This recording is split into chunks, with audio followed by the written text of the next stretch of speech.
The Groomers are starting again. That's right. The Jon Gruden rumors to UCLA. I will separate fact from fiction right here. Lockdown Big Ten starts now.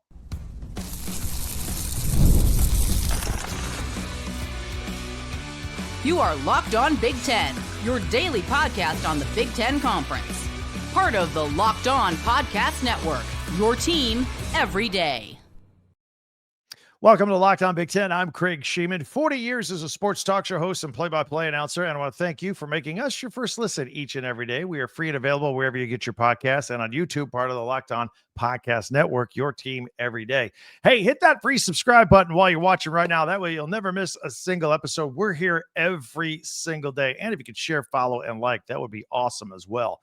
So, Jon Gruden to UCLA, of course, it didn't take any time at all, right?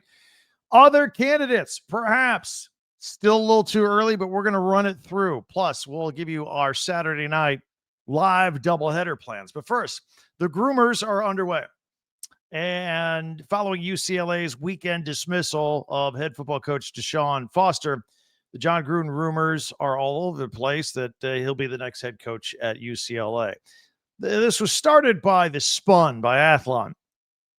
And then Twitter's picked it up and gone crazy with it. There were a couple of job openings this weekend. Obviously, DeShaun Foster got fired at UCLA after an 0-3 start, just 15 games into his tenure. He was hired last year. Virginia Tech made a coaching change as well. So, you know me, I always keep it straight with you. I'm always interested in a good rumor. I'm always a believer of when there is smoke, there is fire, but nobody's lit a match yet on this deal. I don't think anybody has talked to Jon Gruden yet. For one thing, it's too soon. Maybe 4 months from now, maybe we can entertain it for real. But Gruden has made it no secret. He's told everybody on earth, I think he's told all 8 billion people on this planet that he would like to coach again, and he misses it badly. He's hanging out with Dave Portnoy and Barstool nowadays, biding his time. He does have a resume as a Super Bowl winning coach with the Tampa Bay Buccaneers. He had a stint with the Las Vegas Raiders until some emails of his surfaced, and then all of a sudden he was gone. He's been embroiled in lawsuits ever since. Although he had a $100 million contract that he was just getting going with the Raiders. So nevertheless, a lot of people think that if he ever does return to coaching, it will be at the college ranks, not back in the NFL. In the meantime, here's the fact, as opposed to some of this fictional stuff. Tim Skipper, he was on the staff already. He's been promoted to interim head coach. He will be the interim coach for the rest of the season. Who knows if he gets things turned around? Maybe he'll get a good look at this job. He's only been there since this summer.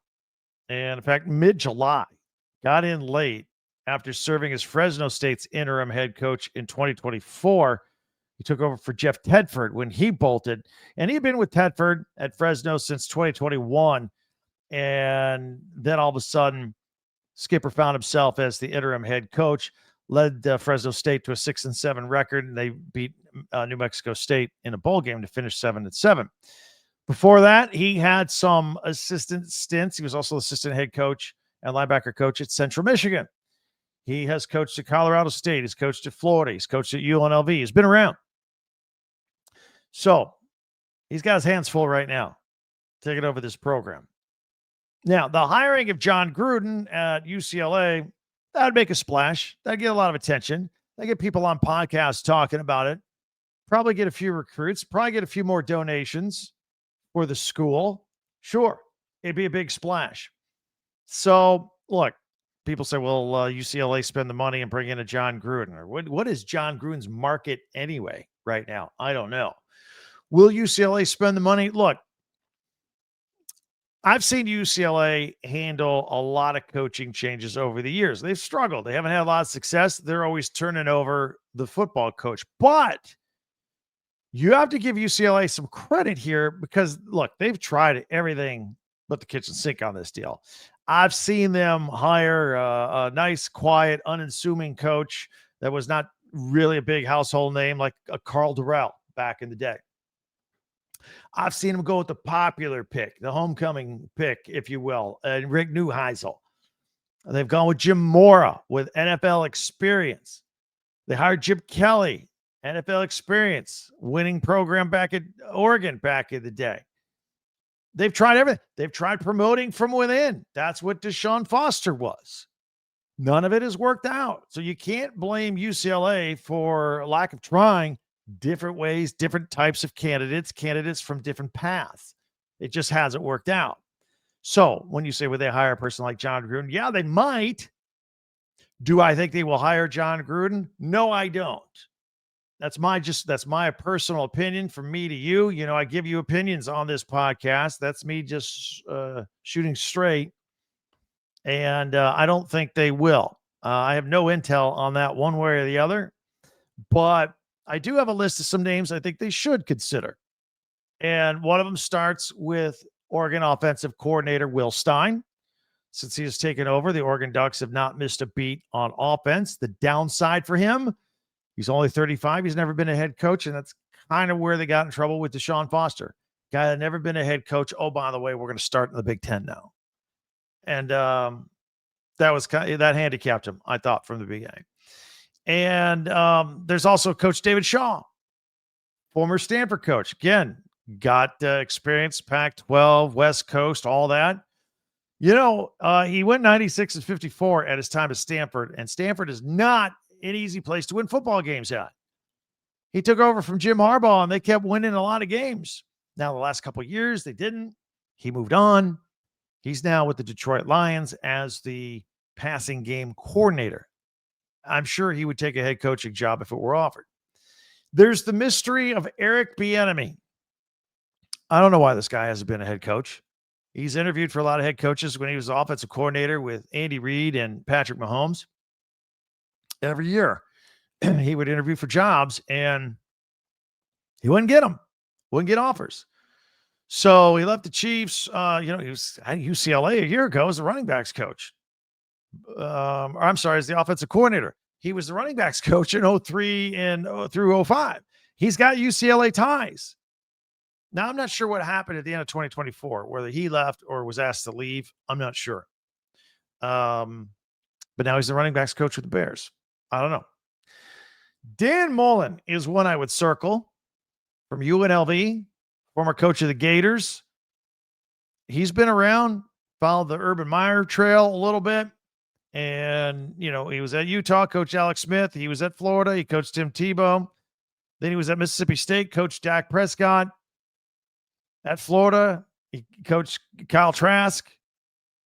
So he's not staying at UNLV. That's not like a long-term gig. It just isn't. So he might be one to circle. I've got my own personal wild card, PJ Fleck from Minnesota. It's interesting because he doesn't have any West Coast ties. But do you remember last year when Chip Kelly left, all of a sudden, and Chip Kelly left kind of late in the coaching cycle. So I thought that was another handicap for UCLA. They had to make a decision quick. And PJ Fleck's name came up for about 2 or 3 days. And he was on vacation with his wife. He had to issue a statement. No, I'm happy at Minnesota and looking forward to another season, row the boat. That's what he says.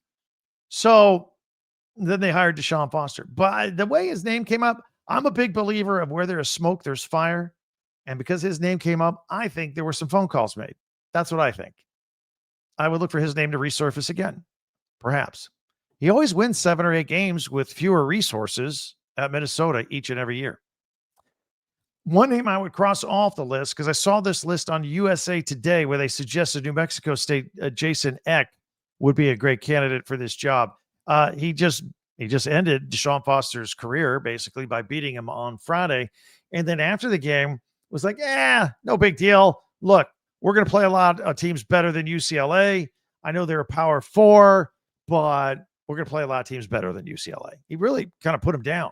He says, it's not like we beat Ohio State or something. That's where he really put him down. So maybe some feelings would be hurt, some feathers would be ruffled. I don't know that he's going to be a candidate moving forward. That was just a name I saw in USA Today. All right. And by the way, whether their schedule is tougher than UCLA or they're going to play tougher teams than UCLA, I don't know. I mean, they already played Michigan. That's behind them. They got Boise State coming up, but they're not Boise State of last year. I don't know who else they got in the Mountain West that's going to be too much tougher than Big Ten teams, but nevertheless, here we are. Skipper's the interim, and UCLA has Northwestern next to start Big Ten play with a new coach. Would love your opinion if you're a UCLA fan. Who's going to be the next head coach at UCLA? Give me the comments. Hit me up. If you're new, we're here every day, by the way. All things Big Ten, all 18 teams. Hit that free subscribe button so you never miss a single episode. And go back and check out an episode from yesterday if you missed it as well. We have the video podcast on YouTube, but we're also on audio. If you just want the audio on Apple or Spotify, however you get your podcasts, we are there. So, and we also ask you if you can share, follow, and like. That really helps us. Don't forget, we have a website, talkbig10.com. We have podcasts there and school merchandise from your favorite Big Ten school at your ready, at your fingertips. I'm going to tell you what we're going to do this weekend with our live podcasts, plural. All that's coming up next right here on Locked On Big Ten. All right, I want to tell you about PrizePicks. PrizePicks is a lot of fun. This episode is brought to you by PrizePicks, the daily fantasy app where making the right call can actually pay off. We make decisions every day. Some are hard, some are easy, some are fun, some are not fun. But with PrizePicks, being right means cashing in. With football back, PrizePicks is the simplest and fastest way to get into the action. Just pick more or less than on projections for stats for 2 to 6 players, group them all together. Boom, you can win. For example, you can say, all right, Josh Allen, Thursday night against the Dolphins, more than 270 yards passing. You can pair it with this weekend's Eagles game and say Saquon Barkley, more than 1 rushing touchdown. Pair them together. Get them both right. Winner, winner. Download the PrizePicks app today and use the code LOCKEDONCollege to get $50 in lineups after you play your first $5 lineup. That's code LOCKEDONCollege for $50 in lineups after your first $5 play. PrizePicks, it's good to be right. You want to go to games? Been watching all these games? Get the Game Time app. That's how you get your tickets. So you've been watching all these great football games. You're going, man, I want the thrill of being there. Let's go, guys. Boom. All right. Hey, you're in charge of tickets. All right. What do you got to do? Have the Game Time app. Get the tickets. All in pricing. No surprises. Best seats available. Do you know that you can actually get into a college football game for as low as $25? No hidden fees. Everything right there. Plus, you can see the view of the seat of the ticket you're about to buy right there on your phone. Just a couple of taps on your app and you're in. It could not be more simple. It's faster, it's cheaper, it's less stressful. That's how you buy the tickets. So take the guesswork out of buying college football tickets with Game Time. Download the Game Time app, create an account, use the code LOCKEDONCollege for $20 off your first purchase. Terms apply. Again, that's promo code LOCKEDONCollege, LOCKEDONCOLLEGE for $20 off. Swipe, tap, ticket, go, download Game Time today. All right, here's what we're going to do for this weekend, because we're here every day for you, but we go live right here on our YouTube channel with our podcasts after a big game each weekend, every Saturday. Well, this weekend, I can't pick. There's 2 really big games. So we're going to go live twice. First time we've ever done that. We're going to go live after the Michigan-Nebraska game. That's a 3:30 kickoff, CBS, Eastern time, 12:30 Pacific. Somewhere between 6:30, 7 o'clock-ish, as soon as the game is over, Eastern time, we're going to go live. I'm going to get your live real-time comments. You're going to get mine. Then we're going to watch the Illinois and Indiana game, and we'll come back and we'll go live after that too, probably around 11 p.m. Eastern, 8 o'clock Pacific. So there you have it. We'll go live. Your comments, my comments, live, real-time, real reaction right after the biggest games in the Big Ten. Mark your calendars and join us for that. Many ways for you to interact with this podcast. There's Twitter at TalkBig10. There's our website, talkbig10.com. Hit that free subscribe button down below, if you will, before you go. That way you'll never miss a single episode of Locked On Big Ten. You always know when we're out and about or when we're live. And also, if you could share, follow, and like, that would be awesome as well. Also, the Locked On family and Fire TV present the College Football Kickoff, your ultimate college football weekly preview. Drake Toll from Locked On Big 12. He leads the conversation with 2-time AP Coach of the Year, Gary Patterson, Jesse Holley, former player, and all of our Locked On experts getting you ready for the games each weekend. College football preview that only Locked On can deliver. Catch College Football Kickoff every Thursday through the season, only on Fire TV. That'll do it for us. We'll be back tomorrow with another fresh episode. Can't wait to talk to you then. Thanks for joining us here today. Tell your friends about us. I'm Craig Shemon for Locked On Big Ten.